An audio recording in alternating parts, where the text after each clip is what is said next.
ओशो, फरीद जैसे सत अपना नाम हर पद में समेट कर क्यों चलते हैं? प्रोरका, फरीद जैसे व्यक्तियों का कोई नाम नहीं, इसलिए अपना नाम लेने में उन्हें कोई संकोच नहीं।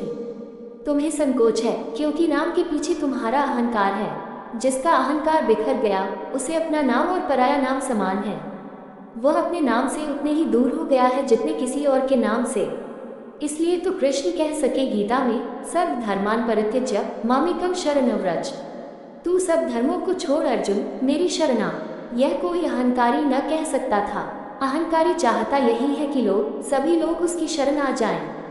लेकिन अहंकारी यह कह नहीं सकता, क्योंकि अहंकारी भलीभांति जानता है कि यह तो अहंकार की घोषणा होगी। ये वक्तव्य तो परम निरअहंकारिता से ही आ सकता है। जिसका कोई में भाव नहीं है, वही कह सकता है। फरीद बार बार अपना नाम लेता है, फरीदा जे तू अकली लतीफ, फरीदा जा तो खट्टन वेल, फरीदा फरीदा फरीदा। फरीद दोहराए चला जाता है। तो एक तो कारण यह है कि फरीद मिट गया है। दूसरा कारण, फरीद किससे कहे, किसका नाम लेकर कहे? फरीद तो मिट गया है, तुम नहीं मिट गए हो। अगर तुम्हारा नाम लेकर कहे तो तुम्हें चोट लगेगी। फरीदा जे तू अकली लतीफ, फरीद अगर तू बड़ा अक्लमंद है, अगर तुम्हारा नाम लेकर कहे कि तुम अगर बड़े अक्लमंद हो तो तुम्हें चोट लगेगी। फरीद तुमसे कहता है, नाम अपना लेता है। देखो फरीदा जूठया शक्कर हो गई विसु, जरा होश से देख फरीद, शक्कर विष हो गई। जिसे सुख जाना था वह दुख हो गया। अगर वह तुमसे सीधा सीधा कहे तो शायद तुम अपनी आत्मरक्षा में लग जाओ। तुम शायद तर्क दो कि नहीं, ऐसा नहीं है। तुम शायद प्रमाण इकट्ठे करो कि नहीं, शक्कर शक्कर है। कौन कहता है जहर हो गई है? तुम अपनी नींद में अपने सपनों की रक्षा करोगे। फरीद तुम्हें बीच में नहीं लेता, कहता तुमसे है, नाम अपना लेता है। जब फरीद अपने से ही कहता है कि फरीद अगर तू बड़ा अकलवान है, तुम्हें कोई अड़चन नहीं होती, तुम शांति से सुन लेते हो कि यह अपना ही नाम ले रहा है, अपने से ही कह रहा है, कहता तुमसे है। तीसरा कारण, फरीद जैसे व्यक्तियों के भीतर साक्षी का जन्म हो गया है।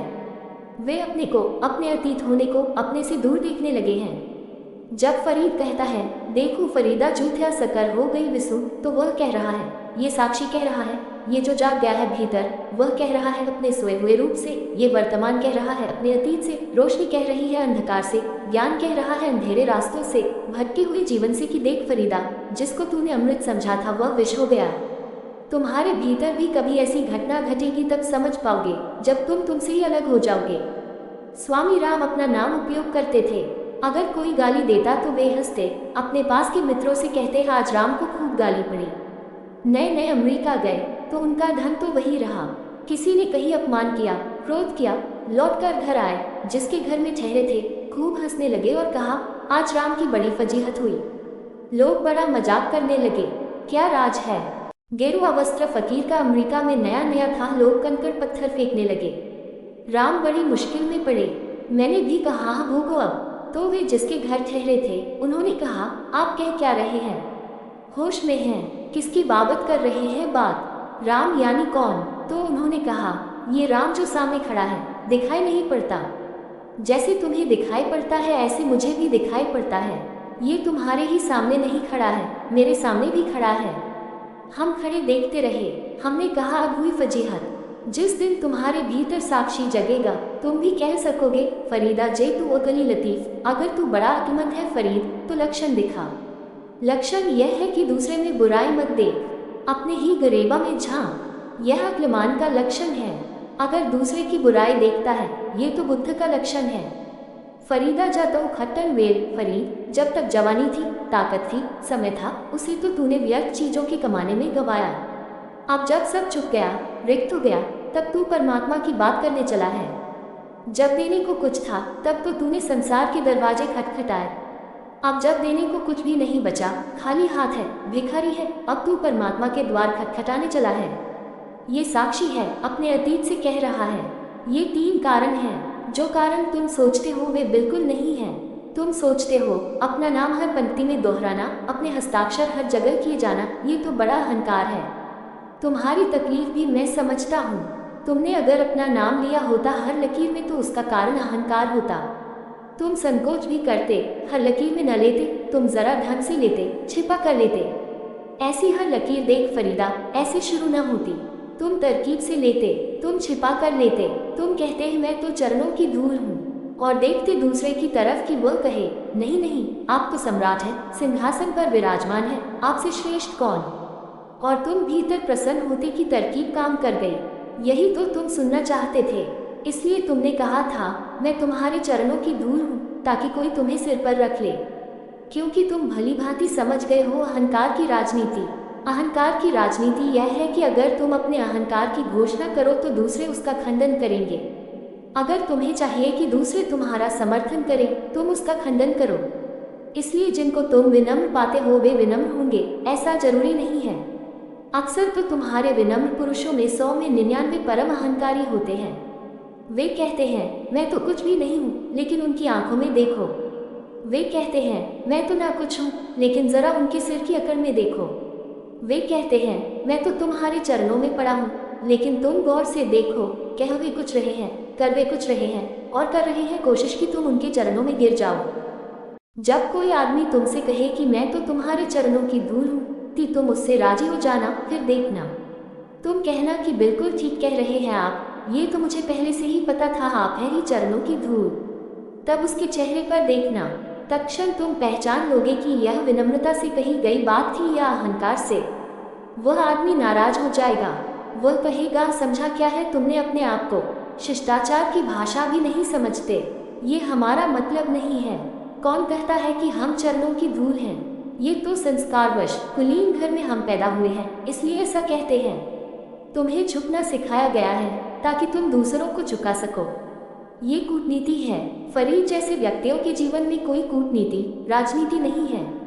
वे सीधे साफ हैं, उन्हें जो ठीक लगता है वह कह रहे हैं, और इतनी सरलता से कह रहे हैं। वह सबूत है कि पीछे अहंकार नहीं हो सकता। अन्यथा अहंकार तो हमेशा सजावट करता है, छिपाता है, क्योंकि अहंकार भली भांति जानता है कि तुम्हारा ही थोड़े ही अहंकार है, सबका अहंकार है। तुमने अगर ज्यादा घोषणा की तो दूसरे के अहंकार को चोट लगने लगती है, और दूसरे को चोट पहुंचाई तो वह तुम्हें दुगुनी चोट से लौटाएगा। इसलिए अहंकार कहता है दूसरे को फुसलाना, चोट मत करना, मक्खन लगाना, प्रसन्न करना दूसरे को। जब तुम दूसरे को प्रसन्न करोगे, दूसरा तुम्हें प्रसन्न करेगा। ये सीधी सी बात है, सीधा गणित है। फरीद जैसे लोग इन बातों की फिक्र नहीं करते। उनके भीतर जो जाग गया है वहाँ अब कोई अंधकार नहीं है। उन्होंने अपने को जाना है, अब कोई तक कोई अहंकार नहीं है। और फिर तुमसे क्या कहें? तुमसे बात करनी ही मुश्किल है। तुमसे कहो कुछ, तुम समझते कुछ हो। इसलिए फरीद जैसे लोग अपने से कहते हैं ये पुराने संतों का एक धन था और बड़ा बहुमूल्य धन था। कबीर भी यही करते हैं, दादू भी यही करते हैं, मीरा भी यही करती है। बड़ा कारगर धन था। अपने से कहते हैं तुम बहाने से सुन लेते हो, तुम इतने जटिल हो, इतने पागल हो कि तुमसे सीधा कहने में भी मुश्किल है। तुमको अगर अंधा भी कहना हो, अंधे तुम हो, तो फरीद को अपने को ही अंधा कहना पड़ता है। शायद उससे तुम्हें थोड़ी सी समझ आ जाए। शायद इतने परोक्ष कही गई बात से तुम उद्विग्न न हो, लड़ने झगड़ने को खड़े न हो जाओ, क्योंकि तुम कहोगे फरीद अपने से ही कह रहा है। लेकिन फरीद के नाम के बहाने उसने सारे संसार से कह दिया, उन सब फरीदों से जो अभी भी सोए हैं। दूसरा प्रश्न, ओशो, कल आपने कहा कि धार्मिक क्रांति ही एकमात्र क्रांति है। क्या देश और समाज के प्रति हमारा कोई दायित्व नहीं है? इस संबंध में कुछ मित्रों का कहना है कि आप जैसे श्रेष्ठ मनीषा को समाज, राजनीति और सत्ता पर भी ध्यान देना चाहिए, ताकि एक बेहतर मनुष्यता का उदय हो सके। देश एक झूठी इकाई है, समाज केवल संज्ञा है, समाज का कोई अस्तित्व नहीं है। तुम कहीं समाज को पा न सकोगे। खोजने जाओगे, व्यक्ति मिलेंगे, समाज नहीं। टकराओगे व्यक्तियों से, समाज से नहीं। लेकिन शब्द बड़े घातक हो सकते हैं, और शब्दों की आड़ में बड़े असत्य छपाए जा सकते हैं, और अगर शब्दों को तुमने ठीक से न समझा तो चली ही उलझने हो सकती हैं। मैं कल ही देख रहा था, जापान में दूसरे महायुद्ध के दिनों में हिरोशिमा और नागासाकी बच सकते थे, एटम बम न गिरा होता। एक छोटे से शब्द ने दिक्कत दे दी। अमेरिकन जनरल ने जापान की सरकार को पत्र भेजा, लेकिन पत्र का अनुवाद जापानी में किया गया। एक ऐसा शब्द था उसमें कि जापानी शब्द अनुवाद हो जाने से उसके दो अर्थ हो गए। जापानी में दो अर्थ है उस शब्द के। उसमें एक अर्थ जो दुर्भाग्यवश सरकार ने स्वीकार किया कि यह अर्थ होना चाहिए, उसी अर्थ के कारण हिरोशिमा नागासाकी पर एटम बम गिरा। अगर उसका दूसरा अर्थ लिया गया होता तो वे 2 लाख लोग मरने से बच गए होते, वह दुर्घटना बच गई होती। शब्द कभी कभी बड़े भयानक और खतरनाक सिद्ध होते हैं। समाज, धर्म, राष्ट्र, मनुष्यता, ये शब्द इतनी बार तुमने सुने हैं कि तुम ये भूल ही गए कि ये कोरे शब्द हैं, इनके पीछे कोई भी नहीं है। कहाँ है मनुष्यता? मनुष्य है, मनुष्यता कहीं भी नहीं है। कहाँ है राष्ट्र? झूठी आदमी की खौंच गई सीमाएं हैं, जिनको न तो पृथ्वी स्वीकार करती है, न आकाश स्वीकार करता है। कहाँ आकाश समाप्त होता है भारत का, और कहाँ शुरू होता है चीन का आकाश। लेकिन राजनीतिज्ञ बिना सीमाएं निर्धारित किए नहीं जी सकता। राजनीति का सारा खेल सीमा का है, झगड़ा सारा सीमा का है। इसलिए राजनीतिज्ञ सीमा पर बड़ा जोर देता है कि सीमा साफ होनी चाहिए, सुनिश्चित होनी चाहिए। सारे झगड़े दुनिया में चलते हैं, वे सीमा के हैं कि 2 इंच इस तरफ सीमा की, 2 इंच उस तरफ सीमा। धर्म है असीम, राजनीति है सीमा का झगड़ा। दोनों का कोई तालमेल नहीं है। राजनीति है माया का हिस्सा, धर्म है जागरण का, होश का। दोनों का कोई तालमेल नहीं है। सोकर तुम जो सपने देखते हो, जागकर तुम पाओगे वे थे ही नहीं। तुम्हें राष्ट्र दिखाई पड़ता है, मुझे नहीं दिखाई पड़ता। जागकर मैंने पाया, न कोई राष्ट्र है, न कोई समाज है, न कोई मनुष्यता है, व्यक्ति है। और व्यक्ति की निजता परिपूर्णता है। उसे समूहों में बांधने की कोई जरूरत नहीं। जैसे ही हम समूहों में बांधते हैं, वैसे ही हम व्यक्ति की हत्या कर देते हैं। समूह व्यक्ति की आत्महत्या पर खड़ा होता है। मैं तो चाहूंगा एक ऐसा संसार जहां व्यक्ति तो हो, परिपूर्ण सौंदर्य में हो, पूरे खिले हो, लेकिन कोई समाज ना हो, कोई संप्रदाय ना हो, कोई राष्ट्र ना हो। इसलिए मैं राजनीति का मूलतः विरोधी हूँ। इस राजनीति का विरोधी हूँ, उसका विरोधी नहीं हूँ, ऐसा नहीं है। राजनीति मात्र का विरोधी हूँ, क्योंकि राजनीति इस जगत का सबसे भ्रांत गोरख धंधा है, और मनुष्य बिना राजनीति के बड़े मजे से रह सकता है। सच तो यह है कि राजनीति के कारण ठीक से रह नहीं पाता। झगड़े राजनीति खड़े करती रहती है। राजनीतिज्ञ बिना झगड़े के नहीं जी सकता। बिना युद्ध के राजनीतिज्ञ का क्या मूल्य है? अगर कहीं कोई उपद्रव न होता हो तो राजनीतिज्ञ का क्या मूल्य है, क्या उपयोग है? अगर लोग शांत हो, आनंद से जीते हो, तो राजनीतिज्ञ गिर जाएगा अपनी प्रतिष्ठा से। अगर लोग परम आनंदित हों तो राजनीति को लोग भूल ही जाएंगे, राजनीतिज्ञ को भूल जाएंगे। तो राजनीतिज्ञ कोशिश करता है सीमाओं के झगड़े बने रहे, सदा संकट की दशा बनी रहे, सदा लोग डरे रहे, घबराए रहे। जब लोग डरे होते हैं तभी वे नेता के पीछे चलते हैं। जब लोग अभय होते हैं, कौन किस नेता की फिक्र करता है? इसलिए हर नेता हर राष्ट्र को डरवाए रखता है, खतरा है। पाकिस्तान कहता है हिंदुस्तान से खतरा है, हिंदुस्तान कहता है पाकिस्तान से खतरा है। ये सब मौसेरे चचेरे भाई बहन हैं। ये दोनों एक दूसरे के सहारे जीते हैं। पाकिस्तान में वे चिल्ला देते हैं भेड़िया आया। नेता के पीछे लोग लाइन लगाकर खड़े हो जाते हैं क्योंकि खतरा है। यहाँ चिल्ला दो कि भेड़िया आया, लोग लाइन लगाकर खड़े हो जाते हैं। और जब भी देखता है नेता कि अब लोग निश्चिंत हुए जा रहे हैं, अब मेरी फिक्र नहीं करते, अब लोग अपने काम में लग गए हैं, अब मेरी तरफ उनका ध्यान नहीं, तभी वह चिल्ला देता है भेड़िया आया। और कितनी बार राजनीतिज्ञ चिल्लाते रहे पूरे इतिहास में, हमारी नींद है, अद्भुत है, साधारण नींद न होगी, मूर्छाएं टूटती ही नहीं। मनुष्य जाति के 3000 सालों के इतिहास में निरंतर युद्ध होता रहा है। कहीं न कहीं पृथ्वी के किसी न किसी कोने पर युद्ध जारी है। आदमी काटा जा रहा है। राजनीति का देवता बड़ा बलिदान मानता है। वह निर्मेध यज्ञ है। राजधानियां खूनों पर बनी हैं, रक्त की धारों पर बनी हैं। राजधानियां के पत्थर पत्थर में न मालूम कितने लोगों के खून के दाग हैं, लेकिन हमें दिखाई नहीं पड़ता। और दिखाई हमें नहीं पड़ता क्योंकि बचपन से हमें संस्कारित किया जाता है कि तुम किसी समाज के हिस्से हो। तुम्हें ये कभी नहीं कहा गया कि तुम्हारी अपनी कोई निज गरिमा है। तुम्हें यही कहा गया है तुम समाज के हिस्से हो, जब समाज को जरूरत हो तुम बलि के बकरे बन जाना। तुम्हारा उपयोग यही है। मैं हिटलर का जीवन पढ़ता था कुछ दिन पहले।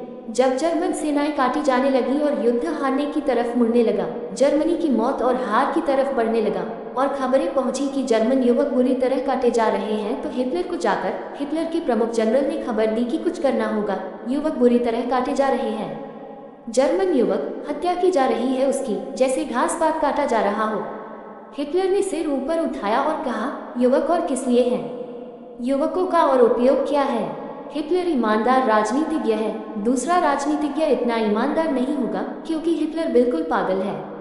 पर सभी राजनीतिज्ञ यही जानते हैं कि युवक का और उपयोग क्या है। उसका उपयोग है कि मरे देश के लिए, राष्ट्र के लिए। जीने के लिए तुम पैदा नहीं हुए हो, किन्हीं शुद्ध बातों के लिए लड़ने के लिए पैदा हुए हो। और छोटी छोटी बातें हैं कि तुम चकित होगे, जिनके लिए आदमी लड़ाया जा सकता है और आदमी को होश नहीं आता। नाम, कोरे नाम। भारत भूमि संकट में है। 1947 के पहले अगर कराची संकट में होता तो तुम मरते, अब अगर संकट में होगा तुम न मरोगे। अब वह भारत भूमि नहीं है, भूमि वही की वही है, लेकिन अब अगर कराची संकट में होगा तो तुम प्रसन्न होगे, तुम उत्सव मनाओगे। 1947 के पहले अगर पूना नष्ट होता तो कराची के लोग दुखी होते, अब अगर पूना नष्ट होगा कराची के लोग मिठाई बांटेंगे, बतासे बांटेंगे कि अच्छा हुआ। 1947 के पहले तुम एक थे, 47 ने एक लकीर खींच दी और ये लकीरें छोटी होती चली जाती हैं। ऐसा नहीं है कि हिंदू और मुसलमान ही लड़ते हैं, गुजराती मराठी लड़ते हैं, हिंदी गैर हिंदा लड़ते हैं। लड़ने का मामला ऐसा है कि छोटी से छोटी सीमाएं बनानी पड़ती हैं, क्योंकि छोटे छोटे राजनीतिज्ञ हैं, उनको भी तो लड़ाई के लिए कोई उपाय चाहिए। नर्मदा के जल पर लड़ते हैं कि वह गुजरात का है कि मध्य प्रदेश का है। तुम्हें हंसी आएगी कि यह क्या पागलपन है। कोई एक छोटा जिला महाराष्ट्र में रहे कि मैसूर में जाए, उसके लिए लड़ते हैं। चुरेबाजी हो जाती है। तुम्हें थोड़ा चकित होना पड़ेगा कि यह तो कम से कम एक ही मुल्क है, इसके भीतर क्यों झगड़ा है। धर्म राजनीतिज्ञ जी ही नहीं सकता बिना झगड़े के। बड़े राजनीतिज्ञ बड़े झगड़े पर जीते हैं। वे कहते हैं हिंदुस्तान पाकिस्तान का झगड़ा है। फिर छोटा राजनीतिज्ञ है, वह कहता है मैसूर और महाराष्ट्र का झगड़ा है। फिर मैसूर में भी छोटे राजनीतिज्ञ हैं, वह एक जिले के दूसरे जिले से झगड़े हैं कि यूनिवर्सिटी इस जिले में बने कि दूसरे जिले में बने, कारखाना यहाँ खुले कि दूसरे गांव में खुले। फिर गांव गांव के राजनीतिज्ञ हैं। छोटे राजनीतिज्ञ चाहते हैं छोटे छोटे प्रांत हो जाएं, उतने ज़्यादा चीफ मिनिस्टर होंगे, उतने मिनिस्टर होंगे। बड़ा राजनीतिज्ञ चाहता है प्रांत न बंटे, क्योंकि जितना बन जाता है उतनी उसकी सत्ता बन जाती है। छोटा राजनीतिज्ञ चाहता है बड़ा हो जाए, ताकि मेरे हाथ में भी कुछ पड़ जाए। अगर हिंदुस्तान छोटे छोटे टुकड़ों में हो तो सैकड़ों चीफ मिनिस्टर हैं, गवर्नर हैं, छोटे छोटे लोगों को मजा आ जाए। लेकिन ऊपर के राजनीतिज्ञ की सत्ता कटती है, वह चाहता है मुल्क इकट्ठा हो। लेकिन सारा खेल इस बात का है कि मेरी सत्ता कायम हो। फिर वे अच्छे अच्छे शब्दों का उपयोग करते हैं, देश प्रेम, राष्ट्र, समाज, धर्म, इतिहास, अतीत, परंपरा, बड़े अच्छे शब्द हैं और सख्त होते हैं, जिनके भीतर तुम जरा भी कुछ न पाओगे, निचोड़ोगे कुछ भी हाथ न लगेगा। घास पात, और इनके नाम पर जीवित आदमी बलिदान किया जाता है। न मेरी कोई चेष्टा, कोई रत्ती भर भी उत्सुकता राजनीति में नहीं है। अगर मैं कभी कुछ बोलता हूँ तो वह केवल व्यंग्य है, वह केवल मजाक है। उसमें भी राजनीतिज्ञ को नीचा दिखाने की कोई चेष्टा नहीं, क्योंकि मेरी उतनी भी उत्सुकता नहीं है। अगर मैं कभी राजनीतिज्ञ का व्यंग्य भी करता हूँ और राजधानियों का मजाक भी करता हूँ, तो सिर्फ तुम्हें समझाने को कि तुम इस पागलपन में मत पड़ जाना। राजनीतिज्ञ को नीचा दिखाने का मेरा कोई मन नहीं, क्योंकि इससे नीचे अब वह और हो भी नहीं सकता। उसको नीचे दिखाने का कोई सार भी नहीं है। वह आखिरी गर्त में पड़ा है, उससे और नीचा कोई गड्ढा होता नहीं कि जिसमें उसको धकाया जा सके। उस पर दया आती है, उसको और धकाने का क्या उपाय है, उसकी मैं बात भी नहीं कर रहा हूँ। मैं तुमसे बात कर रहा हूँ कि तुम्हारे भीतर भी राजनीति का स्वर बच सकता है, क्योंकि वह सभी अहंकार के भीतर छिपा है। जब तक अहंकार है तब तक तुम किसी न किसी तरह की राजनीति के खेल में लगे रहोगे। अहंकार ही गिर जाए तभी राजनीति गिरती है। तो मेरा तो सारा उपाय इतना है कि तुम्हारे भीतर राजनीति न रहे, तभी तुम्हारे भीतर धर्म का जन्म होगा। धर्म और राजनीति का कहीं मिलना नहीं होता, और अगर कहीं तुम उन्हें मिलता देखो तो तुम पाओगे कि राजनीति जीत जाएगी, धर्म हार जाएगा। इसे तुम थोड़ा समझ लो। जब भी एक श्रेष्ठ चीज और निकृष्ट चीज में समझौता होता है तो निकृष्ट जीत जाता है, श्रेष्ठ हार जाता है। सब समझौते में निकृष्ट जीतता है। इसके कारण है, समझो कि तुम्हारे पास दूध रखा है, मटकी भर दूध है। इसमें क्या मटकी भर गोबर डालोगे तब ये खराब होगा, इसमें एक बूंद गोबर डालने से खराब हो जाएगा। मटकी भर गोबर रखा है, इसमें क्या तुम एक बूंद दूध डाल दोगे तो ये शुद्ध हो जाएगा। इसमें तुम सागर भी ले आओ दूध का डालने तो भी शुद्ध न कर पाओगे। एक बूंद जहर की सब नष्ट कर देती है। तो जब भी तुम राजनीति और धर्म में समझौता होते देखो, तुम पाओगे धर्म हार गया। फिर वहाँ धर्म धोखा होगा, फिर वह नामात्र को रह जाएगा। फिर राजनीति धर्म का भी शोषण करेगी। इसी तरह हुआ है। जिसको तुम धर्म कहते हो, हिंदू, मुसलमान, ईसाई, सिख, सब राजनीति के शिकार हो गए, सब राजनीति के पीछे चलने लगे। क्योंकि राजनीति ने कहा कि हम तुम्हें ताकत देंगे, तुम्हारे मंदिर बड़े हो जाएंगे, तुम्हारी मस्जिदों में सोना चढ़वा देंगे, धर्मगुरु का सिंहासन बड़ा ऊंचा होगा। राजनीति धर्म के कंधे पर सवार होना चाहती थी, तो राजनीति ने कहा कि तुम महान हो। बड़े से बड़ा राजनीतिज्ञ भी जाता है और संतों के चरण छुआता है। तुम यह मत सोचना कि वह संतों के चरण छूता है।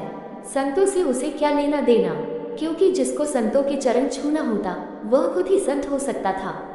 संतों के चरण छूने जाता है कई कारणों से। एक, कि आशीर्वाद मिल जाए उसके पागलपन के लिए कि वह जो कर रहा है, जो दीवानगी है उसके मन में महत्वाकांक्षा की, वह पूरी हो जाए।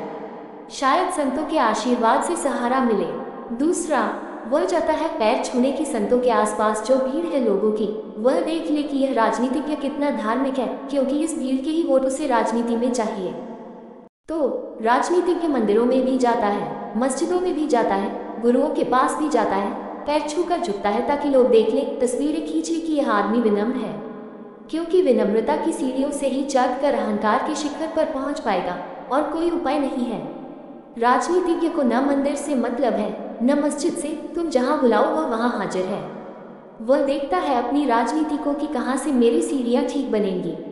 मेरी कोई उत्सुकता राजनीति में नहीं है, क्योंकि मैं मानता हूं कि राजनीति एक मानसिक विकार है। स्वस्थ आदमी उसमें उत्सुक होता ही नहीं, हो ही नहीं सकता। स्वस्थ आदमी अपने आनंद में, अपनी शांति में उत्सुक होता है। स्वस्थ आदमी जमीन पर रेखाएं खींचने में, बल और प्रतिष्ठा की घोषणा करने में, महत्वाकांक्षा में उत्सुक नहीं होता। महत्वाकांक्षा पैदा ही होती है हीनता की ग्रंथि से।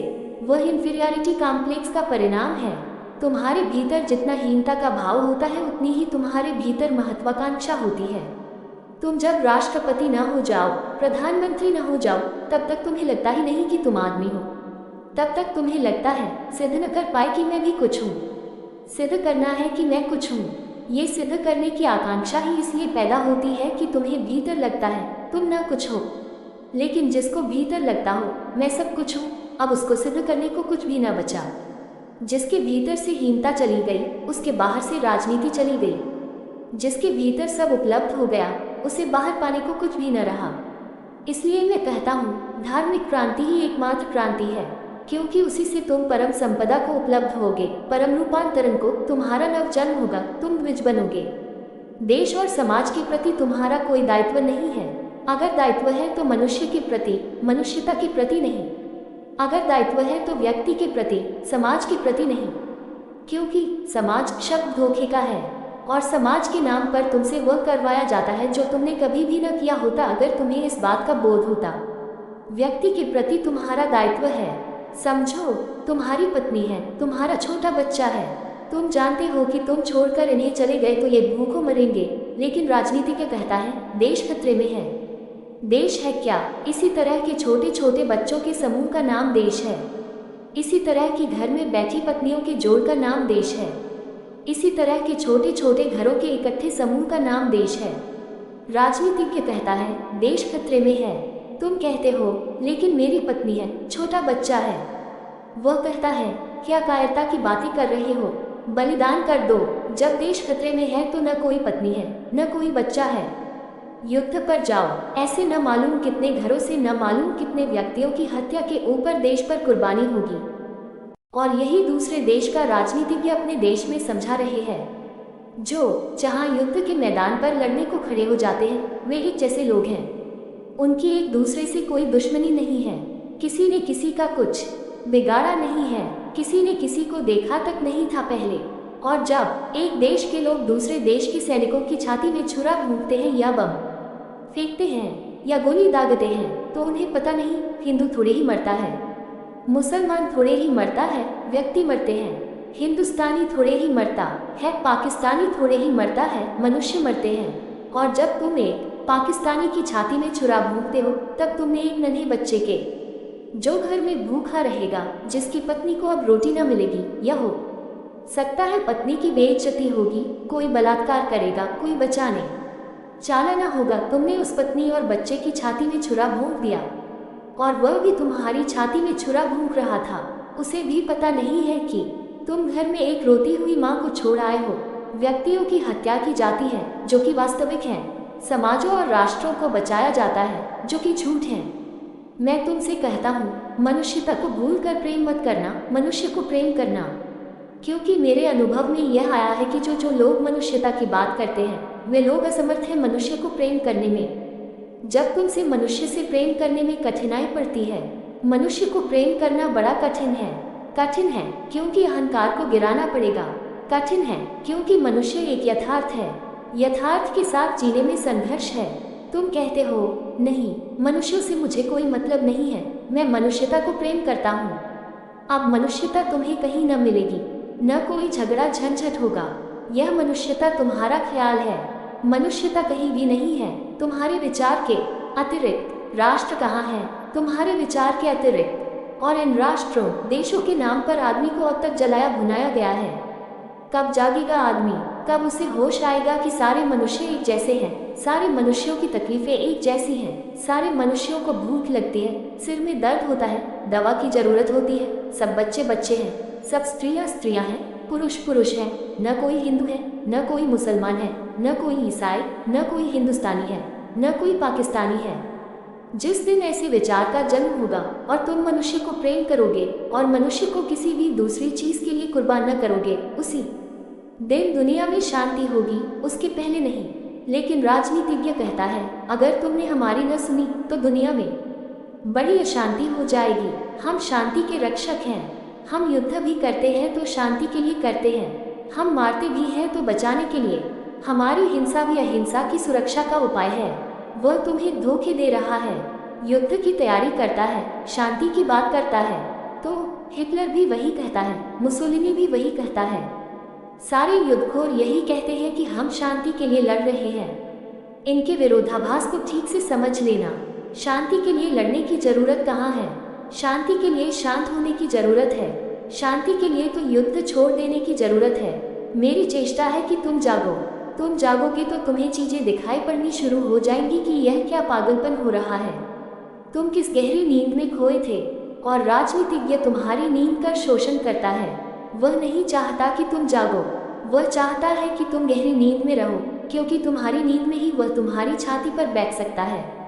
तुम्हारी नींद में ही वह अपने पद, प्रतिष्ठाएं, अपनी शक्ति का संग्रह कर सकता है। तुम जाओ तो उसे छाती से उतार दोगे।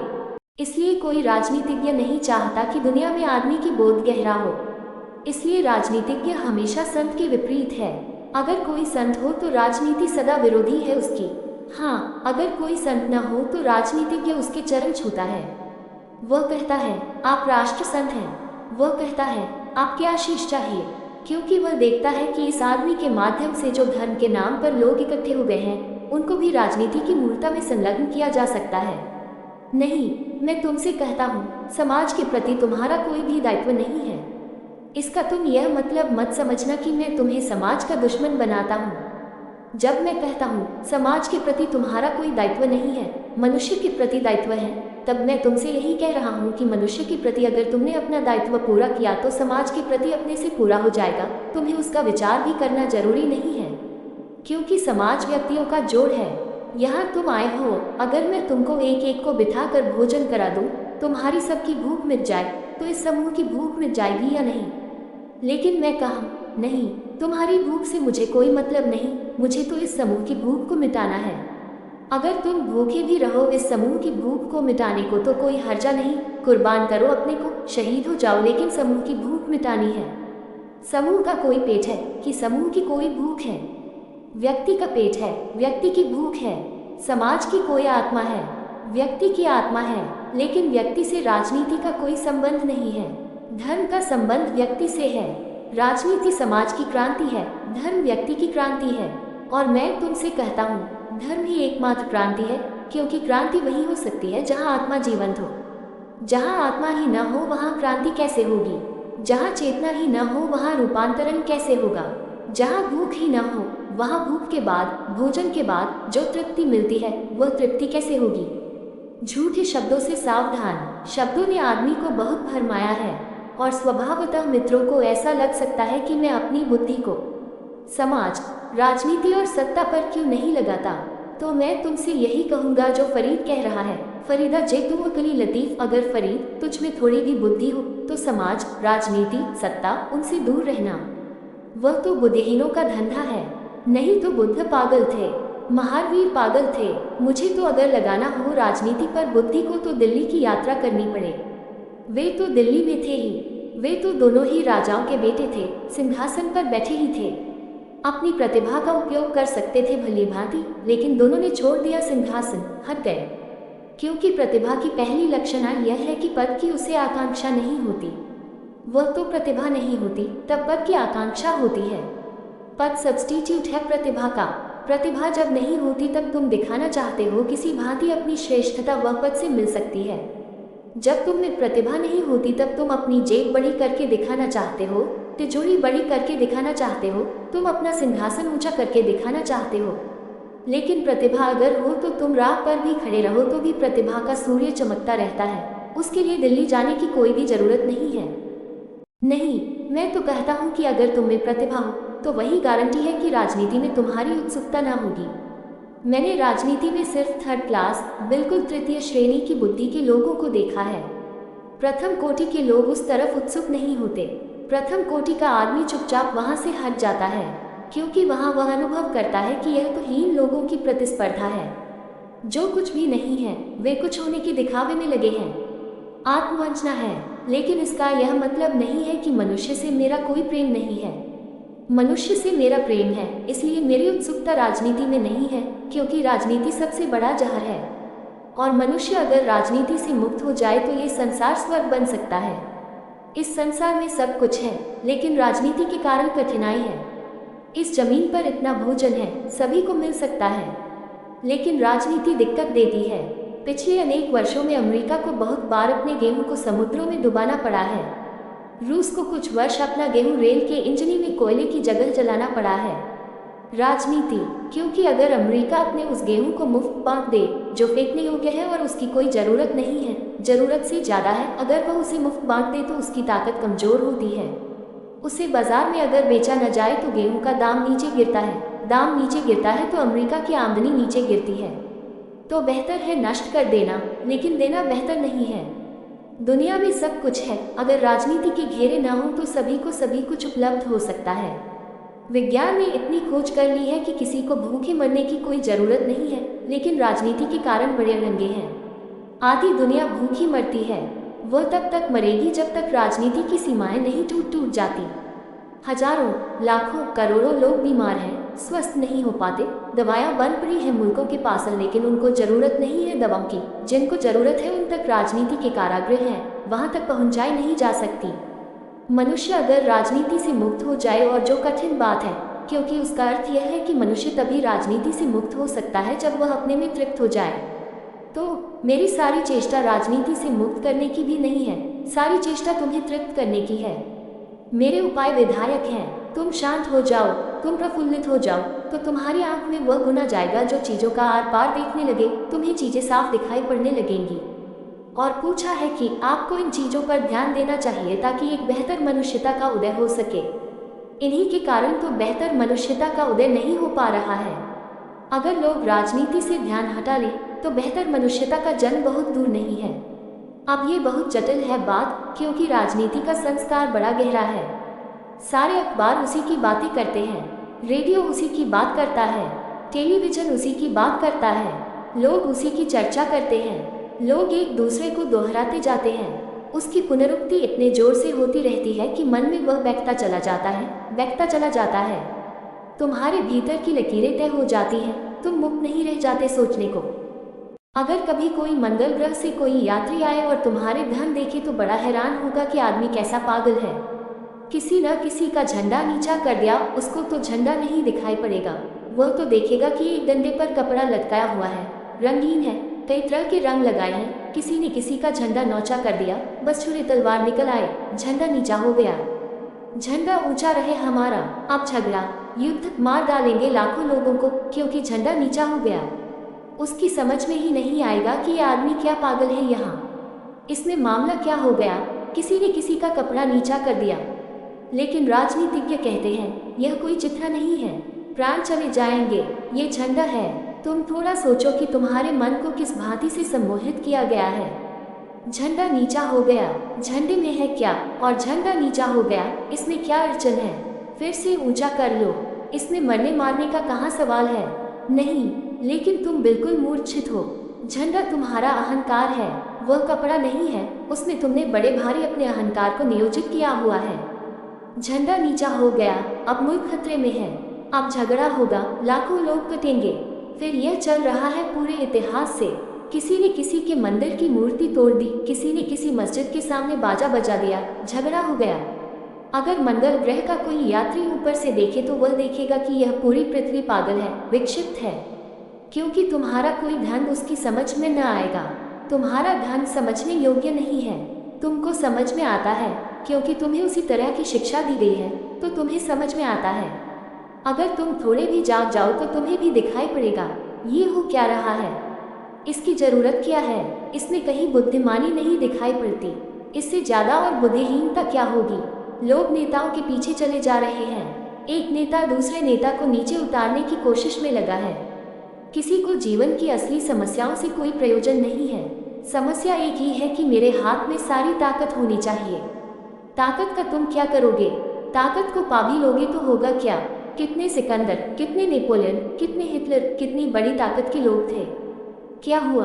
ताकत से सिर्फ विध्वंस हुआ है, क्योंकि ताकत चाहने वाला जो आदमी है वह आदमी गलत है। ताकत उसके हाथ में हो जो ताकत नहीं चाहता तो शायद कुछ लाभ भी हो, लेकिन जो ताकत चाहता है उससे लाभ नहीं हो सकता, क्योंकि उसकी महत्वाकांक्षा का कोई अंत न होगा। उसे और ताकत चाहिए और ताकत चाहिए।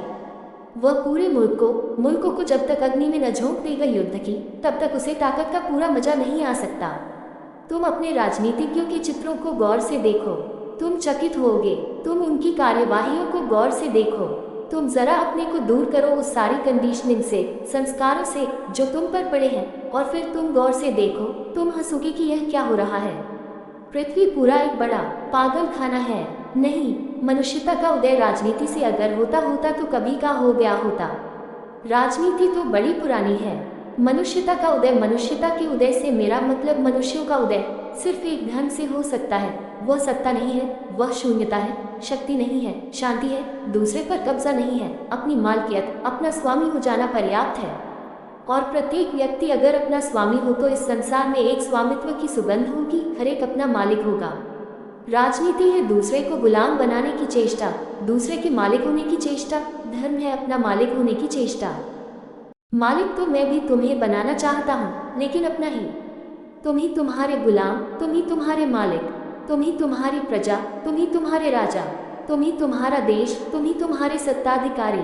अगर तुम अपने इस छोटे से भीतर के विश्व को संभाल लो तो तुमने सारे विश्व को संभालने का सूत्रपात कर दिया। एक आदमी संगीत से भर जाए तो वह अपने पड़ोस में संगीत की लहरें पहुंचाने लगता है। निश्चित ही मनुष्यता कैसे बेहतर हो इसकी चेष्टा मैं भी कर रहा हूँ, लेकिन वह चेष्टा राजनीति की चेष्टा नहीं है। मैं तुम्हें समस्त राजनीतियों से मुक्त करना चाहता हूँ। मेरा कोई चुनाव नहीं है। मेरा ये चुनाव नहीं है कि तुम इंदिरा की राजनीति के पक्ष में रहो कि जयप्रकाश की राजनीति के पक्ष में रहो। मेरे लिए दोनों समान हैं। राजनीति गलत है, वह किसकी है इसका कोई मूल्य नहीं है। तुम राजनीति से मुक्त हो जाओ, और लोग अगर मुक्त होते चले जाएं तो राजनीतिज्ञ अलग खड़े रह जाएंगे। उन्हें खुद भी अपने संघर्ष की नासमझी दिखाई पड़ने लगेगी, लेकिन तुम्हारी भीड़ उनके साथ होती है तो उनका भी नशा नहीं उतरता। उनको भी समझ में नहीं आता कि हम गलत हो सकते हैं, क्योंकि इतने करोड़ों लोग साथ हैं और तुम्हारे साथ का कोई भरोसा नहीं है। तुम किसी के भी जुलूस में साथ हो जाते हो। तुम्हें जुलूस का मजा आ रहा है, लेकिन तुम्हें ये पता नहीं कि वह जो जुलूस के आगे झंडा लेकर चल रहा है वह पागल हुआ जा रहा है। वही देख कर कि लाखों लोग मेरे साथ हैं। तुम यूं ही हो लिए थे, तुम मजा देखने के लिए जा रहे थे कि पता नहीं क्या होने वाला है।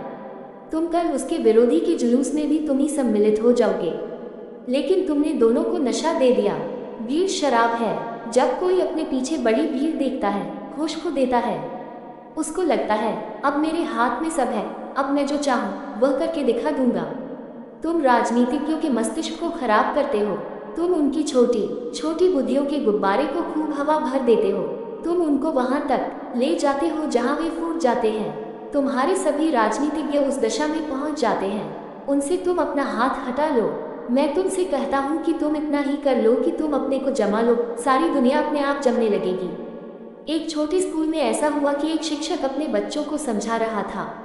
दुनिया का नक्शा उसने कई टुकड़ों में काट दिया और बच्चों से कहा कि अब तुम इसे जमा कर बताओ। बच्चे बड़ी मुश्किल में पड़ गए। कोई 100 टुकड़े कर दिए उसने दुनिया के नक्शे के। मुश्किल था। टिम्बकटू की जगह मेडागास्कर चला गया, मेडागास्कर की जगह टिम्बकटू आ गया। कठिनाई मालूम होने लगी कि कहाँ स्पेन को रखें, कहाँ तिब्बत को, क्योंकि टुकड़े टुकड़े कर दिए। लेकिन एक युवक ने, एक छोटे बच्चे ने उस नक्शे के गत्तों को उल्टा कर देखा। उसे तरकीब मिल गई। दूसरी तरफ कुंजी थी, दूसरी तरफ एक आदमी की तस्वीर बनी थी। उसने सब टुकड़े उल्टा दिए और आदमी की तस्वीर जमा दी। इस तरफ आदमी जमता गया, उस तरफ दुनिया जम गई। वही मैं तुमसे कहता हूँ, आदमी जम जाए, सारी दुनिया जम जाएगी। तुम दुनिया को जमाते रहो, आदमी भी न जमेगा, दुनिया भी न जमेगी। दुनिया को जमाने की कुंजी आदमी की तस्वीर है। उस तस्वीर को जमाने कहीं भी नहीं जाना है, क्योंकि तुम भी वही कुंजी हो। तुम अपने से शुरू कर दो। राजनीति सदा दूसरे से शुरू होती है, धर्म सदा अपने से। तो न तो मैं किसी की राजनीति के पक्ष में हूँ, न किसी की राजनीति के विरोध में हूँ। मैं राजनीति मात्र के विरोध में हूँ। टॉक सुनने के लिए धन्यवाद। ओशो टॉक को सुनने के लिए बने रहे हमारे चैनल के साथ।